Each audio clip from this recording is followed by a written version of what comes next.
Reformasi Polri menjadi salah satu tuntutan yang diusung dalam aksi demo akhir Agustus lalu.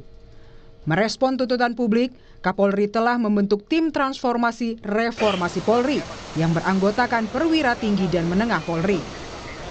Di sisi lain, Presiden Prabowo Subianto akan segera mengumumkan Komite Reformasi Polri. Menteri Sekretaris Negara Prasetyo Hadi menyatakan, Komite Reformasi Polri berbeda dengan tim bentukan Kapolri. Prasetyo mengungkap, tim Komite Reformasi Polri yang akan diumumkan Presiden beranggotakan 9 orang. Di antaranya ada nama mantan Menko Polhukam Mahfud MD dan juga beberapa nama mantan Kapolri. Berarti berbeda ya Pak, tim di internal dengan yang dibentuk oleh pemerintah nanti? Iya kan semangatnya sebenarnya sama ya, tapi kemudian kan di internal kepolisian juga perlu kita apresiasi, kita membentuk tim reformasi. Mas, kabarnya juga Pak Mahfud udah setuju untuk bergabung. Insya Allah. Insya Allah. Kabarnya dengan ada beberapa nama. Tapi isinya berapa orang sih Mas? Mungkin kurang lebih ya sekitar 9. Mantan Menko Polhukam Mahfud MD bilang telah menerima tawaran untuk bergabung dalam Komite Reformasi Polri yang dibentuk Presiden Prabowo. Nah, disitulah kami diskusi banyak, tetapi yang ingin saya pastikan dari diskusi yang panjang itu, saya hanya menyampaikan konfirmasi satu hal, bahwa saya menyetujui seluruh rencana Pak Prabowo untuk reformasi, dan saya bisa ikut membantu dalam tim reformasi Polri saja. Sebelumnya, Kapolri Jenderal Listio Sigit Prabowo telah mengumumkan pembentukan tim transformasi reformasi Polri. Kapolri menegaskan pembentukan tim ini sebagai bentuk komitmen Polri untuk melakukan perbaikan institusi, meningkatkan transparansi, dan memenuhi harapan masyarakat. Harapan dibentuknya Komisi Reformasi Kepolisian, tentunya Polri juga mempersiapkan tim internal di dalam untuk kemudian melakukan evaluasi terhadap seluruh program yang sudah kita laksanakan, sehingga kemudian pada saatnya nanti masukan-masukan perbaikan yang diberikan pada kita segera bisa kita tindak. Dengan adanya 2 lembaga yang mengawal reformasi Polri, akankah Polri bisa semakin cepat berbenah, memperbaiki diri, sehingga menjadi lembaga yang lebih melayani dan melindungi masyarakat? Tim Liputan, Kompas TV. Dikawal 2 lembaga atau 2 tim, akankah proses reformasi Polri bisa berjalan lebih cepat dan lebih baik? Kita ulas bersama anggota Komisi 3 DPR RI Rudianto Lalo dan pengamat kepolisian Bambang Rukminto. Selamat malam Pak Lalo, juga Mas Bambang. Selamat malam. Malam. Dengan adanya 2 tim ini, DPR bagaimana mendesak bahwa tim ini harus bekerja dengan maksimal? Yang pertama tentu pembentukan tim transformasi reformasi Polri yang dibentuk oleh Pak Kapolri. Ya. Saya kira itu kita harus tanggapi sebagai respon cepat untuk menerjemahkan apa yang menjadi keinginan publik, keinginan Bapak Presiden yang ingin membentuk Komite Reformasi Polri, yang sampai hari ini memang belum dikeluar kepresnya siapa-siapa nanti yang duduk di Komite Reformasi Polri.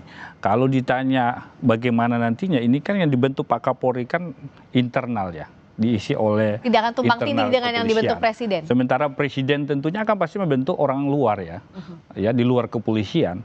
Tentu kalau ini kemudian duduk bersama, itu kan bagus, ya kan? Ada 2 internal dan eksternal duduk bersama kemudian merumuskan ide-ide gagasan apa yang kemudian lahir untuk perbaikan Polri ke depan, kan itu. Ya. Apa yang perlu diperbaiki Polri, tim inilah yang akan bekerja bersama saya kira. Karena kalau hanya sekedar Komite Reformasi dibentuk Presiden, tentu pasti akan berkoordinasi dengan internal kepolisian. Sehingga ketika kemudian sudah ada bentukan Pak Kapolri, ini akan sinergi nantinya, kolaborasi untuk merumuskan gagasan apa untuk memperbaiki Polri. Kalau Mas Bambang lihatnya 2 struktur ini ya, yang dibentuk internal Polri, yang dibentuk Presiden, apakah akan bisa saling melengkapi atau semestinya digabung dalam satu tim? Harusnya bisa saling melengkapi ya. Tadi saya barusan dari Mabes Polri mengikuti rapat dengar pendapat ya, kawan-kawan dari beberapa kawan-kawan dari luar, saya dan banyaklah tokoh-tokoh, Mas Prof. Hermawan Sulistyo, Prof. Basuki, Reksobowo, banyak tadi, ada sekitar 32 tokoh yang membahas yang ini khusus, Mas? membahas ini juga, membahas tim. Tadi nomenklaturnya sudah berubah ya. Apa tuh? Menjadi tim akselerasi transformasi Polri.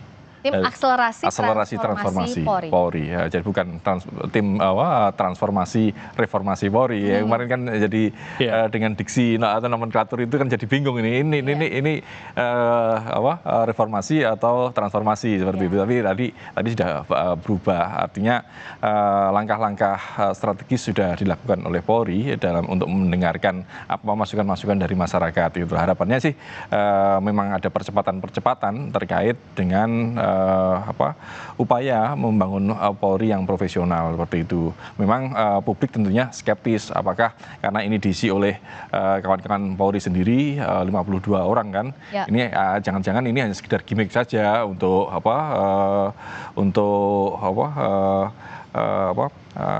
keluar dari desakan publik seperti itu kan, karena selama ini yang terjadi seperti itu. Makanya tadi juga terungkap juga karena ketua timnya adalah Prof. Krisnanda Kalemdikpol. Beliau kan pensiun 3 bulan ini. Saya sampaikan juga jangan-jangan ini 3 bulan selesai kan, seperti itu kan. Jangan sampai seperti itu juga karena problem betul-betul sampai beres. Harus benar-benar beres gitu. Dan yang ini bukan sebagai upaya pencitraan, tapi benar-benar membangun atau melakukan transformasi yang lebih substansial seperti itu. Yang substansialnya tuh apa kalau dari DPR yang harus dikejar oleh tim ini? Saya kira kan kalau bicara 3 hal struktural udah bagus ya kan. Semua sudah diatur, misalkan pada hal penegakan hukum kan, instrumental pun juga begitu, doktrin aturan sudah bagus. Cuma memang yang problem hari ini yang banyak didiskusikan publik hanya kultur ya.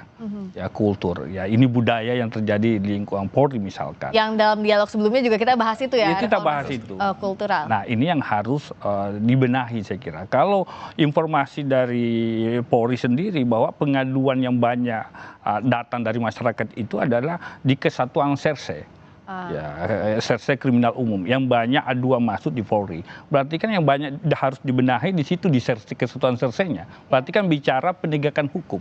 Berarti ada celah-celah mungkin. Ya ini juga ke depan kita harus selesaikan hukum acara kita sebagai pedoman hukum material kita, sebagai itu yang menuntun APH dalam menegakkan hukum. Jangan sampai aturan-aturan yang misalkan hari ini KUHAP kita tidak ada kepastiannya soal limitasi waktu kapan penyidikannya, kapan tersangka berakhir dan sebagainya. Itu kan membuka ruang-ruang celah ya untuk penyalahgunaan kewenangan, penyalahgunaan kekuasaan. Sehingga itu yang dikeluhkan oleh masyarakat kita hari ini. Nah, ini yang menurut saya fokusnya. Karena kalau bicara kepolisian, dari Babin Kamtipmas, ujung tombak Polri di tingkat desa kelurahan, itu sangat respon masyarakat luar biasa, Pak Bambang. Luar biasa. Orang senang polisi yang bertugas di level desa, kelurahan, tapi itu ujung tombak Polri. Itu yang jadi tetapi bila mana di satuan tertentu, ini kan satuan tertentu banyak kesatuan ya. Lalu lintas misalkan, dulu banyak aduan soal lalu lintas, tapi hari ini dengan digital, semua bisa dipantau oleh masyarakat. Nah, tapi Serse ini penegakan hukum berarti. Ya penegakan hukum mungkin koreksi ya. Nanti kasus viral baru diusut misalkan, ya kan? No viral, no justice. Itu kan keluhan-keluhan masyarakat hari ini. Dan itulah menurut saya fokus tim reformasi untuk membenahi sektor-sektor yang mana banyak aduan laporan masyarakat. Nah, apakah ini yang tadi dibahas aduan laporan masyarakat? Ini loh guys, salah satu menjadi prioritas. Benar, salah satu yang dibahas tadi masukan dari kawan-kawan ya terkait dengan penegakan hukum itu, karena polisi ini kan ujung tombak dari national security system sama criminal justice system kan, seperti itu. Artinya dan yang menjadi keluhan-keluhan yang selama ini terjadi memang di penegakan hukum gitu loh. Kasus-kasus kalau no viral no justice dan yang lain-lainnya itu kan seringkali menjadi sorotan masyarakat. Bahkan tadi Pak Wakapolri Komjen Dedi juga menyampaikan secara terbuka terkait dengan assessment yang dilakukan oleh Polri sendiri bahwa ternyata dari sekian jumlah berapa 5.000 lebih dari Polsek, Kapolsek misalnya, terus kemudian Kapolres itu 60% unperformance itu. Kemudian bahkan 80% Dirkrim, saya tadi sempat kurang mendengar ya, sus atau itu 80% loh. Unperformant, artinya kan ada sesuatu yang problem di kepolisian gitu loh. Memang dan itulah yang harus dibenahi. Nah, dari mana dibenahinya dan apa kritik yang harus segera dijawab, tapi usai jeda di Sapa Indonesia Malam.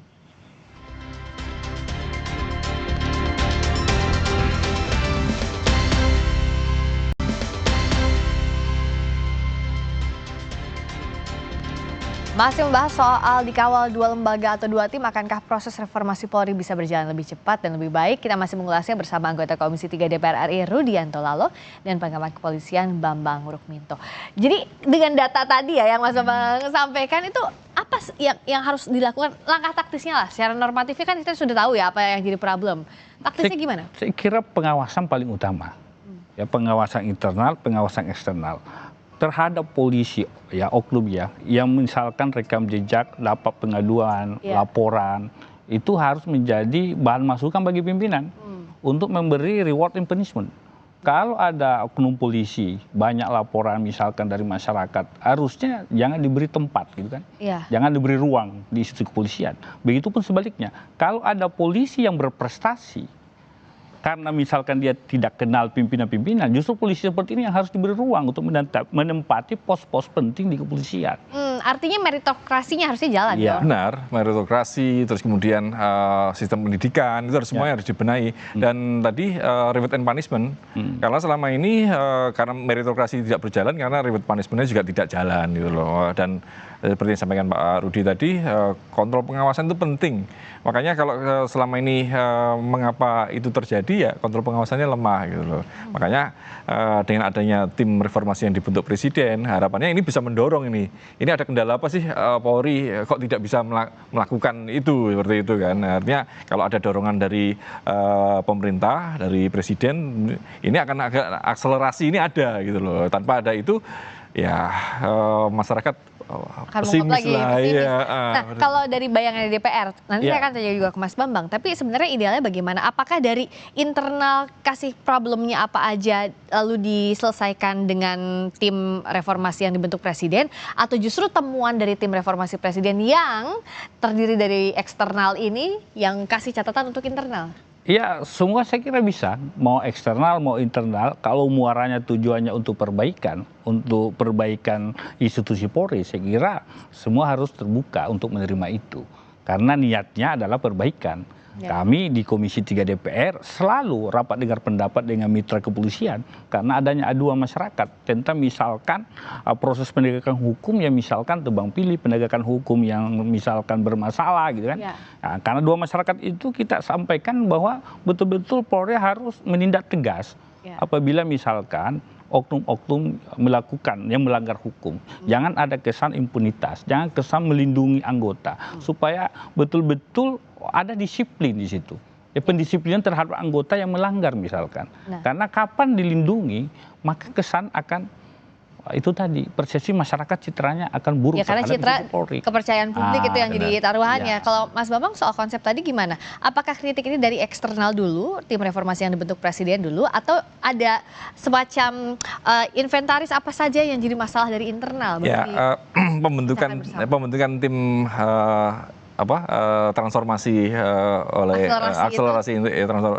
transformasi Polri ini salah satunya untuk menginventarisir problem di kepolisian. Tadi juga sempat dibahas apa problem-problem, apakah ada tekanan-tekanan politik sehingga reward and punishment tidak jalan seperti itu. Itu kan juga perlu, tidak mungkin Polri sendiri untuk menyelesaikannya. Makanya eksternal ini penting sekali untuk mendorong, untuk mendukung perbaikan di Polri gitu, seperti itu. Kalau terakhir dari DPR, apa yang ingin didorong segera dari tim ini?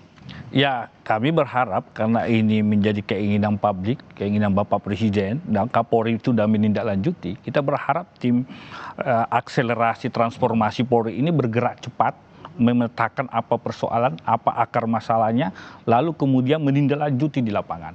Yang pasti tidak sekedar bentuk-bentuk tim, tetapi actionnya di lapangan itu yang penting.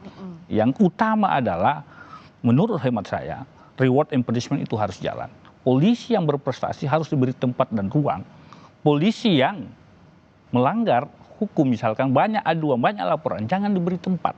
Nah, kalau itu jalan, saya kira polisi akan disegani dan dihormati.